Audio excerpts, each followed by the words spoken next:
Hello every one, പുതിയൊരു വീഡിയോയിലേക്ക് എല്ലാവർക്കും സ്വാഗതം. ഇന്നത്തെ വീഡിയോയിൽ ഉച്ച മുതൽ രാത്രി വരെയുള്ള കുറച്ച് വിശേഷങ്ങളാണ് ഇൻക്ലൂഡ് ആക്കിയിട്ടുള്ളത്.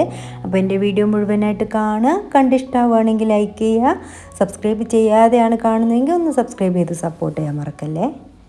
അപ്പോൾ ഇതാ ലഞ്ചിൻ്റെ പ്രിപ്പറേഷനിലാണ്, കിച്ചണിൽ നല്ല പണിയിലാണ്. അപ്പോൾ ഇതാ മോള് ഞാൻ തലേ ദിവസം വെള്ളമൊക്കെ തിളപ്പിച്ച് വെക്കും. അതൊക്കെ ആറിയതിന് ശേഷം ഇതുപോലെ ഒരു കുപ്പിയിലാക്കിയിട്ട് എല്ലാ സ്ഥലത്തും കൊണ്ടുപോയി വെക്കും. എന്നാൽ പിന്നെ കുട്ടിക്ക് ആയാലും നമുക്കായാലും ഒക്കെ എവിടെ നിന്നാണെങ്കിലും വെള്ളം കുടിക്കാമല്ലോ. ബെഡ്റൂമിൽ, ഹാളിൽ, ടേബിളിൽ, അവരുടെ റൂമിൽ അങ്ങനെയൊക്കെ കൊണ്ടുപോയി വെക്കും കേട്ടോ, വെള്ളം കുപ്പിയിലാക്കിയിട്ട്. എന്നാൽ പിന്നെ വെള്ളം കുടിക്കുന്ന ആ ഒരു കാര്യത്തിൽ ഒരു മറവി നമുക്ക് വരില്ല. അതങ്ങനെയാണ് കേട്ടോ ചെയ്യുന്നത്. അതാ നമ്മൾ ഇന്ന് ചിക്കൻ ബിരിയാണിയാണ് ഉണ്ടാക്കുന്നത്. ഏട്ടത്തിയും കുട്ടികളൊക്കെ ഉണ്ട് കേട്ടോ ഇവിടെ. അപ്പോൾ പിന്നെ ഇന്ന് ചിക്കൻ ബിരിയാണി ആക്കാമെന്ന് വിചാരിച്ചിട്ട് അങ്ങനെ ആക്കിയെടുക്കുകയാണ്. അപ്പോൾ അതൊക്കെ ദം ചെയ്തെടുക്കുകയാണ്. റെസിപ്പിയൊന്നും ഞാൻ കാണിച്ചിട്ടില്ല. അപ്പോൾ അത് നല്ല തിരക്കാണ് കേട്ടോ. എല്ലാവരും കൂടി ആകുമ്പോൾ തന്നെ നമുക്ക് കിച്ചണിലായാലും വീട്ടിലായാലും ഒക്കെ ഒരു പ്രത്യേക തിരക്കായിരിക്കുമല്ലോ. അതുകൊണ്ട് തന്നെ ഞാൻ കൂടുതലായിട്ട് വീഡിയോ ഒന്നും എടുത്തിട്ടില്ല. അപ്പോൾ അതാ ഞാൻ ഫുള്ളും ചോറൊക്കെ കുക്കറിലാണ് കേട്ടോ വെച്ചിട്ടുള്ളത്. അതൊക്കെ ഒന്ന് നമ്മളെ പോട്ടിലേക്ക് ഇട്ടിട്ട് ദം ചെയ്തെടുക്കുകയാണ്. കുക്കറിൽ ഞാൻ പെർഫെക്റ്റായിട്ട് എങ്ങനെയാണ് ഗീ റൈസ് ഉണ്ടാക്കുന്നത് എന്നുള്ളതിൻ്റെ ഒരു വീഡിയോ മുമ്പ് ഞാൻ ചെയ്തിട്ടുണ്ട്. അടിപൊളിയാണ് കേട്ടോ. അങ്ങനെ വെക്കുകയാണെങ്കിൽ നമുക്ക് വിസിലടിപ്പിക്കുക അങ്ങനെ ഒന്നും വേണ്ട. നമ്മളെ കുക്കറിന് ഒരിക്കലും ഒട്ടിപ്പിടിക്കുകയില്ല. നല്ലതാണ് കേട്ടോ. എത്ര ചോറ് വേണമെങ്കിൽ നമുക്ക് അങ്ങനെ വെച്ചെടുക്കാം. അപ്പോൾ അതാ ഞാൻ നമ്മളെ ബിരിയാണി മസാലയാണ് കേട്ടോ ഇങ്ങനെ സ്പ്രെഡാക്കി കൊടുക്കുന്നത്. പിന്നെ മല്ലിയില ഇട്ട് കൊടുക്കുന്നുണ്ട്. അങ്ങനെ ലെയറായിട്ടാണ് ഞാൻ ദം ചെയ്തെടുക്കുന്നത്. അടിയിലാണ് കേട്ടോ നമ്മളെ മസാല ഉള്ളത്, ഏറ്റവും അടിയിൽ പോട്ടിൻ്റെ. പിന്നെ കുറച്ച് ചിക്കൻ ഫ്രൈ ചെയ്തെടുക്കുന്നുമുണ്ട്. ഇന്ന് എനിക്ക് ക്ലീനിങ് പരിപാടിയൊന്നും ഉണ്ടായിട്ടില്ല. താത്തൻ്റെ മോളും ഉണ്ട്, നീനും ഉണ്ട്. അപ്പോൾ പിന്നെ അവർ തന്നെയാണ് കേട്ടോ എല്ലാം ചെയ്തിട്ടുള്ളത്. അപ്പോൾ ഇന്ന് എനിക്ക് കിച്ചണിൽ തന്നെയാണ് കേട്ടോ ഡ്യൂട്ടി ഉള്ളത്. അപ്പോൾ ഞാൻ വേഗം തന്നെ എൻ്റെ കാര്യങ്ങൾ ചെയ്തെടുക്കുകയാണ്. അപ്പോൾ നമുക്ക് അങ്ങനെ ആരെങ്കിലുമൊക്കെ ഉണ്ടെന്നുണ്ടെങ്കിൽ ഒരുപോലെ ചെയ്യും വേണം കേട്ടോ, വെറുതെ ഇരുന്നിട്ട് കാര്യമില്ലല്ലോ. അപ്പോൾ അങ്ങനെ ആകുമ്പോൾ നമുക്ക് നല്ല സുഖമാണ്.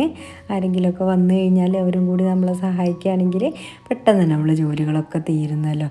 പിന്നെ നമുക്ക് വേഗം വർത്താനൊക്കെ പറഞ്ഞിരിക്കാമെന്നൊക്കെ പറഞ്ഞിട്ടാണ് കേട്ടോ ഞങ്ങൾ വേഗം ജോലികളൊക്കെ തീർക്കുന്നത്. പിന്നെ അങ്ങനെ കഥ പറഞ്ഞ് കിടക്കുക, ഇരിക്കുക, അതൊക്കെ തന്നെ ആയിരിക്കും കേട്ടോ ഉണ്ടാവുക. നല്ല രസമാണ് കേട്ടോ എല്ലാവരും കൂടി ആവുമ്പോൾ. നമ്മൾ ബിരിയാണി ദം ചെയ്തെടുക്കുന്ന സമയത്ത് ഉള്ളി പൊരിച്ചെടുക്കും. പിന്നെ അണ്ടിപ്പരിപ്പ്, മുന്തിരി അതൊക്കെ ഒന്ന് ഇങ്ങനെ വറുത്തെടുക്കും. ആ ഒരു നെയ്യ് ഇങ്ങനെ മേലെ സ്പ്രെഡാക്കി കൊടുക്കും. അങ്ങനെയൊക്കെയാണ് കേട്ടോ ചെയ്യുക. പക്ഷേ ഇവിടെ കുട്ടികൾക്കൊന്നും താല്പര്യമില്ല. അതുകൊണ്ടാണ് കേട്ടോ ഞാനതൊന്നും ചെയ്യാത്തത്. അപ്പോൾ നമ്മളിങ്ങനെ സാധാരണ ഇങ്ങനെ വെക്കുമ്പോൾ വെറുതെ ഇങ്ങനെ നെയ്യ് ഇങ്ങനെ സ്പ്രെഡാക്കി കൊടുക്കുകയുള്ളൂ. പിന്നെ കുറച്ച് മഞ്ഞൾപ്പൊടി പാലിൽ കലക്കിയിട്ട് അതൊന്ന് സ്പ്രെഡാക്കി കൊടുക്കും. അത്ര തന്നെ ചെയ്യലുള്ളൂ. പിന്നെ ഞാൻ മസാലയിലൊന്നും മഞ്ഞൾപ്പൊടി ചേർക്കുന്നില്ല. ഈ ഒരു മഞ്ഞൾപ്പൊടി മാത്രമേ ഞാൻ ലാസ്റ്റായിട്ട് യൂസ് ചെയ്യുള്ളൂ. അപ്പോൾ തന്നെ ബിരിയാണിക്ക് നല്ലൊരു കളറും നല്ലൊരു ടേസ്റ്റുമാണ്. ഞാൻ എന്തായാലും ഇത് അളവോട് കൂടിയിട്ട് പിന്നെ ഒരിക്കൽ ചെയ്യുന്നതാണ്.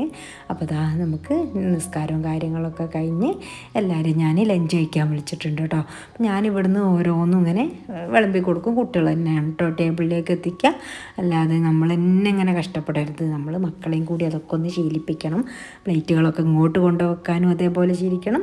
അതുപോലെ തന്നെ അങ്ങോട്ട് കൊണ്ടുവെക്കാനും എന്തായാലും കുട്ടികളെയും കൂടി ഒന്ന് പ്രോത്സാഹിപ്പിച്ചെടുക്കാം നമുക്ക്. പിന്നെ അതാ നമ്മൾ ബിരിയാണിയൊക്കെ സെർവ് ചെയ്യുന്ന സമയത്ത് ഇതുപോലെ ഒരു കുഴിയുള്ള പാത്രത്തിലേക്കോ അല്ലെങ്കിൽ വേറെ ഏതെങ്കിലും ഒരു പാത്രത്തിലേക്കോ നമ്മൾ മാറ്റിയതിന് ശേഷം അതിൽ നിന്ന് മിക്സ് ചെയ്തിട്ട് ഇങ്ങനെ സെർവ് ചെയ്യുന്നതാണ് നല്ലത്. ഇല്ലാന്നുണ്ടെങ്കിൽ നമുക്ക് ഒരു യഥാർത്ഥ ടേസ്റ്റ് നമ്മളെ ബിരിയാണിക്ക് കിട്ടില്ല. നമ്മൾ പോട്ടിൽ നിന്ന് തന്നെ വിളമ്പുന്ന സമയത്ത് ഇത്രത്തോളം മിക്സ് ചെയ്യാനും നമുക്ക് പറ്റില്ല. പിന്നെ ഒന്നിച്ച് നമ്മൾ ബിരിയാണി കുഴച്ച് മറിക്കാനും പാടില്ല. അതുകൊണ്ടാണ്. അപ്പം നമ്മൾ എത്രയാണോ നമുക്ക് ആവശ്യമുള്ളത് അതൊരു പാത്രത്തിലേക്ക് മാറ്റിയിട്ട് അതിൽ നിന്ന് മിക്സ് ചെയ്തിട്ട് നമുക്ക് മസാലയും ചിക്കന് എങ്ങനെയാണ് വേണ്ടതെന്ന് വെച്ചാൽ അതൊക്കെ അങ്ങനെ വിളമ്പിയെടുക്കാവുന്നതാണ്. പിന്നെ അത് ഞങ്ങളെല്ലാവരും കൂടി ഇരുന്നിട്ട് ഫുഡൊക്കെ കഴിക്കുകയാണ്. അപ്പോൾ അതാ നല്ല രസമാണ് കേട്ടോ. എല്ലാവരും കൂടി ആകുമ്പോൾ ഇങ്ങനെ സംസാരിച്ച് അങ്ങനെ ഫുഡൊക്കെ കഴിച്ച് കഴിഞ്ഞതാ വൈകുന്നേരമായിട്ടുണ്ട്. പിന്നെ ഞാനൊന്ന് മുറ്റത്തേക്ക് ഇറങ്ങിയതാണ്. മഴയൊന്നുമില്ല, നല്ല വെയിലായിരുന്നു കേട്ടോ. അതുകൊണ്ട് തന്നെ ഈ ഒരു ഭാഗത്തേക്ക് നന്നായിട്ട് വെയിലടിച്ചിട്ട് എൻ്റെ ബോഗൻവില്ലേൻ്റെ ഇലകളൊക്കെ ഒന്ന് വാടി വന്നിട്ടുണ്ട്. അപ്പോൾ അതൊക്കെ ഒന്ന് നനച്ച് റെഡിയാക്കി കൊടുക്കുകയാണ്. നനച്ചാൽ അപ്പം തന്നെ റെഡിയാവുകയും ചെയ്യും കേട്ടോ. അപ്പോൾ മൊത്തത്തിൽ ചെടിയൊക്കെ നനക്കേണ്ട ഒരവസ്ഥ തന്നെയാണ്. അത്രയ്ക്ക് വെയിലുണ്ടായിരുന്നു ഉച്ചക്കൊക്കെ. അപ്പോൾ അതാ നന്നായിട്ട് എല്ലാ സ്ഥലങ്ങളും നനച്ച് റെഡിയാക്കി കൊടുക്കുകയാണ്. ചെടികളൊക്കെ വെട്ടാനായിട്ടുണ്ട്. ഇതിൻ്റെ ഇടയിൽ നമ്മൾ കറിവേപ്പിലയൊക്കെ വെട്ടി കൊടുത്തിരുന്നു. അതൊക്കെ അതാ തളിരില വരുന്നുണ്ട്. മോളെ ഫ്രണ്ട്സ് വന്നിരുന്നു വീട്ടിൽ, അപ്പം എടുത്തിട്ടുള്ള വീഡിയോ ആണിത്. അവർക്ക് ജ്യൂസും പഴംപൊരിയൊക്കെ ഉണ്ടാക്കിയിരുന്നു. അപ്പോൾ അതൊക്കെ കൊടുത്ത് ഞാൻ എല്ലായിടത്തും കൊടുക്കുകയാണ് കേട്ടോ. അപ്പോൾ കുട്ടികൾ ഇങ്ങനെ ഓരോന്ന് എന്നോട് ഇങ്ങനെ സംസാരിക്കുന്നുണ്ട്. മോള് വന്ന് ഓരോ കഥകളും പറയുന്നതല്ലേ, അപ്പോൾ എനിക്കെല്ലാം അറിയാം കേട്ടോ. ഇവരൊക്കെ നന്നായിട്ട് അറിയാം എനിക്ക്. അപ്പോൾ പിന്നെ ഞാൻ ഓരോ കാര്യങ്ങളും ഇങ്ങനെ ചോദിക്കുന്നുണ്ട്, അവരെന്നോട് നല്ല രീതിയിൽ മറുപടി പറയുന്നുണ്ട് കേട്ടോ. അപ്പോൾ പിന്നെ ജ്യൂസൊക്കെ കുടിച്ച് വർത്താനൊക്കെ പറഞ്ഞതിന് ശേഷം അവർ തിരിച്ചു പോവുകയാണ്.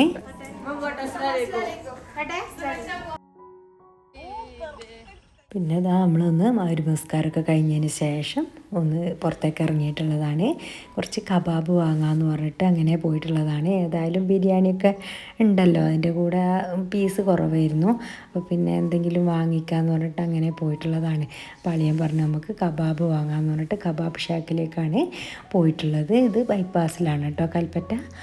അപ്പോൾ അവിടെ പോയി ഇങ്ങനെ വെയിറ്റ് ചെയ്ത് നിൽക്കുന്ന സമയത്ത് കുറച്ച് സമയം ഇങ്ങനെ നിന്നപ്പോൾ വീഡിയോ എടുത്തിട്ടുള്ളതാണ്. അടിപൊളി തന്നെയാണ് കേട്ടോ. ആ ഒരു പരിസരമൊക്കെ കാണാൻ വേണ്ടിയിട്ട് നല്ലൊരു തണുപ്പും കാറ്റൊക്കെ കിട്ടുന്ന നല്ലൊരു സ്ഥലമാണിത്. അപ്പോൾ നമുക്ക് പുറത്തിരിക്കണമെങ്കിൽ അങ്ങനെ ഇരിക്കാം, പിന്നെ അകത്തിരിക്കാനുള്ള സൗകര്യം വേറെയുണ്ട്. അങ്ങനെ നമ്മൾ അതൊക്കെ വാങ്ങിയതാ വീട്ടിലേക്ക് എത്തിയിട്ടുണ്ട്. അങ്ങനെ എല്ലാവർക്കും ഫുഡ് കഴിക്കുകയാണ് കേട്ടോ. പെട്ടെന്ന് തന്നെ ചൂടാറുന്നതിൻ്റെ മുമ്പ് തന്നെ ഇത് കഴിക്കുമ്പോൾ ആണല്ലോ അതിൻ്റേതായിട്ടുള്ള രസം ഉണ്ടാവുക. അപ്പോൾ പിന്നെ എല്ലാവർക്കും സെർവ് ചെയ്ത് കൊടുക്കുന്നുണ്ട്. കബാബ് ഇങ്ങനെ വാങ്ങുമ്പോൾ ഒരു ബോക്സിൽ 4 എണ്ണമായിട്ടാണ് ഉണ്ടാവുക. അതാണ് കേട്ടോ ഒന്ന്. അപ്പോൾ നമ്മൾ 3 എണ്ണം വാങ്ങിയിട്ടുണ്ട്. എല്ലാവർക്കും നല്ലോണം തന്നെ കഴിക്കാനുണ്ടായിട്ടുണ്ട്. അങ്ങനെ എല്ലാവരും ഫുഡൊക്കെ കഴിച്ച് കഴിഞ്ഞ് പിന്നെ കുറച്ച് നേരം സംസാരിച്ചൊക്കെ ഇരുന്നതിന് ശേഷം അവർ തിരിച്ച് പോവുകയാണ് കേട്ടോ. ഞാൻ പറഞ്ഞില്ലായിരുന്നു ഇത്താത്തയും മക്കളൊക്കെ ഉണ്ടായിരുന്നു എന്ന്. അങ്ങനെ രാത്രി ആയപ്പാട്ടോ അളിയൻ അവരെ കൂട്ടാൻ വേണ്ടി വന്നിട്ടുള്ളത്. ആരെങ്കിലുമൊക്കെ വന്ന് നിന്നിട്ട് പോകുന്ന സമയത്ത് ഭയങ്കര ഒരു വിഷമം തന്നെയാണ്. അപ്പോൾ ഇന്നത്തെ വിശേഷങ്ങൾ ഇത്രയൊക്കെയാണ്. എൻ്റെ വീഡിയോ കണ്ട് ഇഷ്ടമായിട്ടുണ്ടെങ്കിൽ ലൈക്ക് ചെയ്യുക. സബ്സ്ക്രൈബ് ചെയ്യാതെയാണ് കണ്ടതെങ്കിൽ ഒന്ന് സബ്സ്ക്രൈബ് ചെയ്ത് സപ്പോർട്ട് ചെയ്യാൻ മറക്കല്ലേ. നിങ്ങളുടെ വാല്യുബിളായിട്ടുള്ള കമൻറ്റുകൾ എന്ത് തന്നെയായാലും ഒരു സ്മൈലി ആയിട്ടെങ്കിലും കമൻറ്റ് ബോക്സിൽ അറിയിക്കുക. നിങ്ങളുടെ ഫ്രണ്ട്സൊക്കെ ഒന്ന് ഷെയർ ചെയ്ത് കൊടുക്കുക. Thanks for watching. ബൈ.